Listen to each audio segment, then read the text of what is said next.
Some of the first gold chains date back to the ancient cultures of Iraq and Greece. They were symbols of wealth, royalty, and the divine. Luckily for us, jewelers now make these personal treasures more affordable and more durable than ever. In this factory, all that glitters is gold. Pure gold is fairly soft and bright yellow, so it's common to create an alloy to strengthen it and alter its colour. Copper lends a reddish hue, and brass helps the alloy melt more quickly than gold and copper would alone. Depending on the ratio, adding these metals produces 14 or 18 karat gold. The mix is melted in a crucible at more than 1,000 degrees Celsius. Just 3 of these scoops are enough to make about 5,000 14 karat gold chains.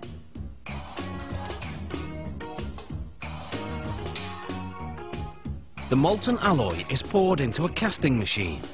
Water cools the metal to around 370 degrees Celsius, solidifying it. The metal passes through a round die, which shapes it into a golden rod that's nearly 2 meters long. After the rod is cut in half, it's passed through what's known as a breakdown mill. The machine reshapes the rod from circular to square, so it will be easier to stretch.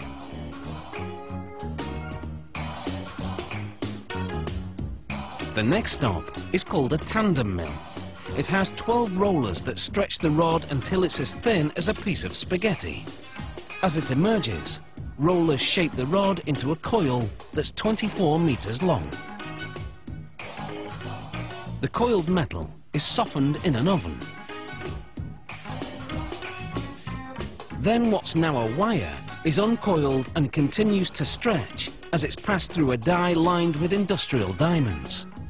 To prevent overheating, the machine sprays lubricant to cool the wire while reducing it to the width of a human hair, its final size. The wire then winds into a spool, almost 3 kilometers long. Next, 32 of the spools are unwound, and the wires are run through another oven which softens them further. Just in case you're thinking working here is a golden opportunity, you should know that security is very tight. Employees must pass through metal detectors before going home, and wearing jewellery to work is strictly forbidden. This machine makes what's called cable chain.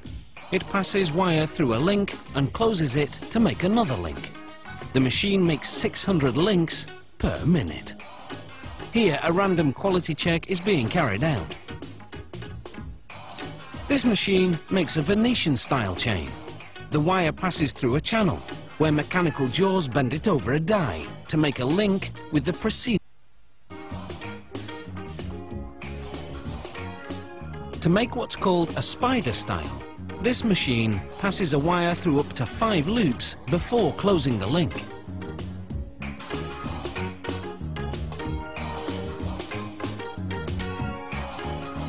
For a Figaro style chain, this machine makes 3 short links before a mechanical arm moves the chain to another area to add 1 longer link. The arm then moves it back to add 3 more short links.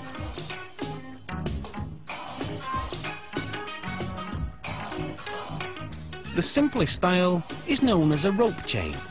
To make it, this machine threads a wire through, then closes it to make another loop.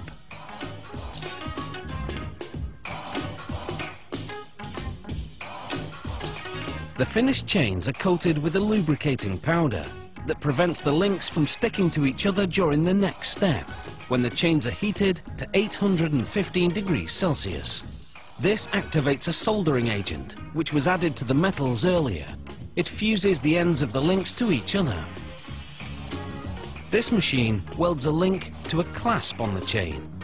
A tag indicating the gold quality goes onto the clasp. Finally, the chains go through 4 chemical baths, which clean them thoroughly. Then they're plated with a layer of 14 or 18 karat gold, which creates a more vibrant finish. After one last quality check, these chains are ready to dazzle their way to a neckline near you.